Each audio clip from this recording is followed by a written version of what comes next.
War Within Season 2 is off to a great start, and that means the raid is open, everything else is open, your legs are open. It's going to be a great time, so prepare yourselves and buckle up. Yeah, Avengers Assemble, that's right. It's about time. Yep. Assemble. Okay, here we go. The War Within Season 2 is off to a great start. Race to World First has begun. You know what that means. Oh, what is this? You're watching the news? No, you're not. You're watching a fucking ad by me. The Iron Sky Reaver is a mount that was discontinued back in, God knows what, 2023. Now, it's back just from me. I'm giving it away this week. This Friday, I'm announcing the winner. To enter, all you gotta do is watch 1 hour of my shitty-ass stream to get 1 point to enter into the giveaway. Every hour beyond that is another point you can use. Build up your time. Get into the damn giveaway and get yourself the discontinued Iron Sky Reaver mount. People who are subbed to the stream get an extra 5 entries, but you don't have to be subbed. Get in here and get this shit for free. I'm live, 5 a.m. Eastern Time, Monday through Friday. Liberation of Undermine is now open. That means every single difficulty is open. You got story mode open as well. You also have Raid Finder, just Wing 1 open, which is the first 3 bosses, but all the rest will be opening up in the progressive weeks that are coming up. You can get all the things that are available now for delves and everything else. So a lot to be had going forward here, a lot to be done. Let's get into more of this here. Mythic Vexy is the first boss to be killed in the Race to World First, already down by melee mechanics. You'll see early on, a lot of times these random guilds will show up and get some of the early boss kills, and that's because the big guys like Echo and Method are planning out how to just basically storm through this thing once they really get progressing on it. So we'll see who eventually finishes out on this thing. My money's maybe on Echo. We'll see. I have no reason to say that, but that's where my money's at right now. Alaria's Season 2 tier DPS estimate charts. That's right, so these charts put together by Alaria will tell you essentially whose DPS is going to be the most impacted by their tier sets. Now, my funniest thing here is that Blood DK is broken. Every tank on here is broken. Vengeance Demon Hunter is broken. It looks like some of the tanks are not, but looking at the tier set bonuses, you can see here compared to what a 4 set in Rhubarb Palace was giving you, and then a 4 set from Undermine is giving you. You can see some of the stats here. The biggest difference for that I've seen here is Demo Warlock, a 19% buff to DPS here is when you're comparing the 2 tier sets. And then looking at here, Fire Mage, 18.5% DPS buff as well. Those are the big boys. Devastation Evoker, only a 1% change between the two. I don't understand. That seems broken as shit to me. But looking across these, you can see what your favorite class is. Screenshot this, look at it, and see how much of a difference you're getting in terms of DPS between your 4 set. Also comparing 2 sets, you know, holding 2 sets of each, and then just 4 set in a Rhubarb versus a 2 set from Undermine. Just comparing them, you can see which way, you know, you kind of want to go as you're gearing out and progressing through the raid. The Undermine campaign skip also unlocks once you defeat Gallywix.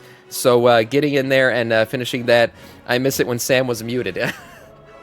You guys are assholes. The Undermine campaign skip will be available once you kill Gallywix, so for all of your alts and everything else going through there, you can skip through the long campaign right now. Also, killing Gallywix unlocks the final chapter of the campaign, so you can go ahead and finish that once you've gone through. Don't worry about having to kill him specifically in raid. You can go through story mode and kill him that way to unlock the final chapter, so you don't have to have friends, which we all know as WoW players nobody really does. Looking at the Underpin challenge boss, you can kill him on single ? And double ? difficulty once you've unlocked tier 7 delves and tier 10 delves. We already know how this works. Killing him on double ? will give you the Delver's dirigible, not the dirigible, the new Delver's mount skin, right? It's the golden chromed out version of the new dirigible mount for this season. Looking at the mechanics for this guy, I can go ahead and, you know what, I'll play this while I keep this open here and talk about the boss fight and how it's going to work for you guys. So yes, the boss fight has been revealed. This is the replacement for Zekvir, for those of you who are wondering who the hell this is. But this is how this whole thing works. So going in here, he's got a couple of different abilities that I'm going to talk about real quick. Well, let this boss fight get started. First off, there's an ability called Crush. The Underpin attempts to crush you. It's a big hit. You got to damage mitigate it. The other one that you just saw out there is called Flamethrower. It is the frontal cone that you got to dodge. This inflicts damage to everybody within 40 yards of the cone. It's a dodge the cone event, same as kind of we saw with the previous boss fight. what's his name, for Zekvir. The bomb launcher, he throws bombs out. You'll see them here being timed. You got to kick these things away from the boss before they explode, or away from yourself, essentially. So keeping those away basically is a quick thing that you can click and do while you're fighting him. Signal cronies. The Underpin summons 3 cronies to assist him. It looks like these are going to have to be burned down. These crony NPCs constantly fire molten cannons. Underpin's cronies power up his molten cannon. And fires a powerful orb of molten lava at players located, which inflicts fire damage and knocks back all the players. So it looks like you're going to want to kill these cronies as quickly as possible to get rid of them. It's going to be a burn down the ads kind of thing.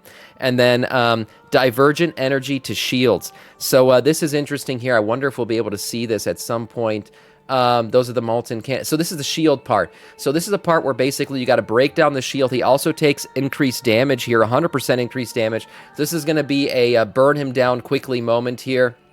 Any trinkets you have, any extra DPS you have, any way to get him down quickly, you're going to want to do it. Getting in this mech suit is something you'll be able to do as well to help quickly burn him down. That's the point where you're going to want to pop all of your cooldowns, burn down the shield, and quickly DPS him down. An interesting fight. It all rotates through again. The strategy for this, there's some strategy to it, you know, kicking away the shit, quickly DPSing the ads down. And at 100 energy, when he uses his divergent shield, you're going to want to, the Underpin is holding the shield up. He stands in place to take 100% additional damage. It's imperative to break the shield. If the 20-second cast goes off, he will gain 25% of his maximum health. So you really got to burn that thing down quickly. The 100% damage taken then makes the shield not too hard to break if you're geared. And you get yourself basically a good set of cooldowns to go off at that time.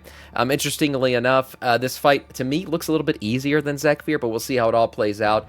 You got the shield moments there. The ads to deal with are probably going to be a little bit annoying. That's really going to be where people probably lose the fight or make the fight. And then breaking the shield, obviously, if he heals himself, that's probably an instant reset on the fight. So we'll see how that all plays out for people.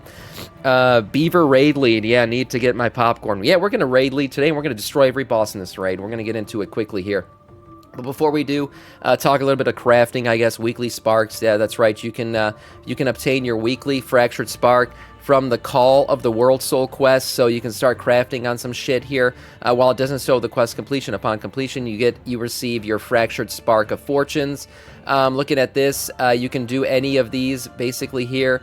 You pick up your World Soul quest from Dornagal near the Innkeeper, same way you have always done. Unlock your choice of quest, and get your Season 2 weekly spark. Now, for crafting, a bunch of best in slot gear for every single class here listed out. I'm not going to go through these in particular. There's different ones for every single class. I'll link this in the chat and down below in the video. You can check this out. And all of you crafting Andes, you know me, I don't craft. I'm an anti-crafter. I like to pull my gear off of the cold, dead bodies of all the bosses that I kill, so I don't like this shit. But if you're into it, you can go ahead and craft and get anything you want from the crafting system. That's linked in the chat and down below. There you go. Changes made to keystone leveling. That's right. If you're looking for your keystone from your vault, it's not going to be there. That's right. From now on, moving into Season 2, keystones will now go directly into your inventory rather than being looted. Sorry, they will be in your vault, but what I meant to say is after you kill the final boss, if you're looking for that keystone, the first one at least, it'll go straight into your bag. It's no longer something you need to loot, so getting your keystones will be pretty easy. Keystone leveling guide here for in terms of what kind of gear you're going to get.